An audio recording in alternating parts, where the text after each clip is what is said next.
Sabe quando a gente ouve falar de um alerta de perigo iminente? Uma tempestade que pode mudar tudo? Pois é, foi exatamente isso que aconteceu em Erechim, lá no Rio Grande do Sul. Hoje, a gente vai analisar de perto essa crise para tentar entender o que ela pode nos dizer sobre o futuro do clima. E tudo começou assim, ó, com um aviso urgente. O Instituto Nacional de Meteorologia, o famoso INMET, emitiu o alerta máximo que existe para a cidade de Erechim. E não, isso não era só uma previsão de chuva forte, viu? Era um sinal de que algo realmente perigoso estava a caminho.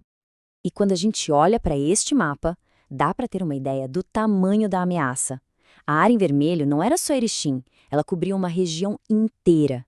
Isso mostra que não era um probleminha isolado, mas um evento climático de grande escala com um risco bem alto. Beleza, então vamos entender melhor o que é que esse alerta vermelho significava na prática para os moradores da cidade. Olha, o nome oficial é Grande Perigo. E essas duas palavras, elas mudam tudo. Isso tira o aviso da categoria de uma simples previsão do tempo e coloca em outro nível. É o jeito das autoridades dizerem: atenção, existe uma chance muito real de desastres acontecerem e, pior, com risco à vida das pessoas. Mas tá, o que está por trás dessa classificação? Quais são os critérios técnicos que fazem as autoridades, digamos, apertarem esse botão de pânico? Então, o ponto crucial aqui é a escala do negócio. Um alerta vermelho não é para qualquer temporal, não. Ele só é acionado quando os modelos de previsão indicam o fenômeno com um poder de destruição enorme, com um potencial real para causar acidentes graves e detonar a infraestrutura da cidade.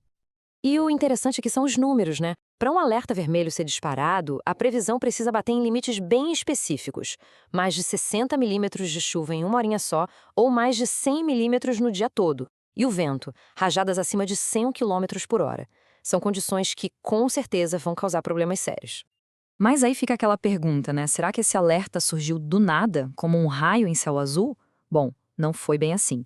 Para entender a gravidade da situação, a gente precisa olhar o histórico recente de Erechim para ver como as peças desse quebra-cabeça se encaixam. Quando a gente olha para essa linha do tempo, um padrão começa a ficar bem claro e, olha, é preocupante. A gente vê um evento forte lá em 2014, causando estrago. 10 anos depois, em 2024, vem outro ainda mais forte. O alerta que estamos analisando não parece ser um caso isolado, mas sim o ponto alto de uma tendência de intensificação bem nítida. E o impacto disso, ele é muito real. Olha só esse número, 240. Foi a quantidade de casas danificadas só na tempestade de outubro de 2024, somando Erechim e a cidade vizinha, Barão de Cotegipe.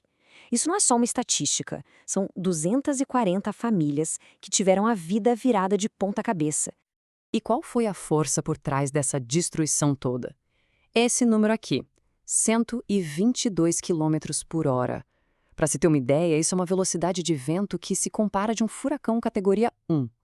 É vento forte o suficiente para arrancar telhado e causar dano estrutural sério.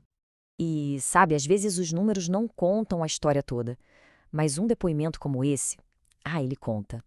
A fala da dona Terezinha Biazos, uma moradora antiga, consegue capturar perfeitamente o medo, a sensação de que alguma coisa mudou. Mesmo para quem já tinha visto de tudo, a força daquele temporal foi algo totalmente novo. Assustador.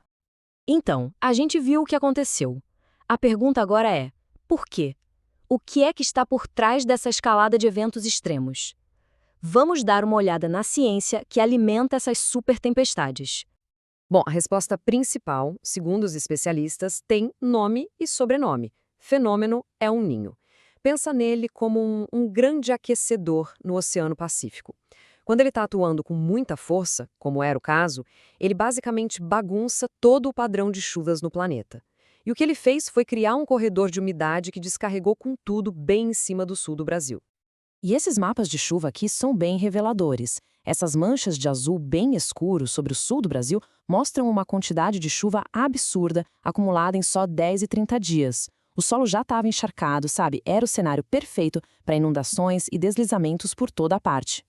E os dados não mentem. Olha só esse exemplo de um período chuvoso anterior. Erechim registrou 436 milímetros de chuva em apenas 21 dias de novembro. Isso é mais que o dobro da média histórica para o mês inteiro, o que mostra que a cidade está consistentemente entre as mais afetadas por essa chuva extrema. E aqui, bom, aqui a gente está vendo a cara do monstro. Essa imagem de satélite mostra o sistema de tempestade em toda a sua grandeza. As áreas em vermelho e laranja são as nuvens mais carregadas, o coração da tempestade, onde a atividade era mais violenta. É uma prova visual da escala e do poder desses eventos. Certo. Com uma ameaça desse tamanho e tão bem definida vindo pela frente, o que se pode fazer? Como as autoridades e a população se preparam? Vamos ver agora as medidas práticas para tentar diminuir o estrago. A Defesa Civil, claro, tem um protocolo bem certinho para essas horas. Tudo começa com informação. É fundamental acompanhar os canais oficiais. Depois vem as ações de proteção. Ficar em casa, desligar os eletrônicos para não queimar nada e a regra de ouro: nunca, jamais se arriscar em áreas alagadas. E claro, a instrução mais importante de todas: se notar qualquer rachadura na parede ou movimento do solo, saia de casa na hora. E claro, se o pior acontecer, esses aqui são os números que salvam vidas. O 199 da Defesa Civil e o 193 do Corpo de Bombeiros. É a informação mais crítica que alguém pode ter numa emergência dessas. E tudo isso nos leva a uma reflexão final, né? A história de Erechim é, na verdade, um retrato em miniatura de um desafio que é global. A questão não é mais se esses eventos extremos vão acontecer, mas sim quando e com que força. Então a pergunta que fica é: o que precisa mudar no jeito como a gente planeja e constrói nossas cidades para garantir um futuro mais seguro para todo mundo?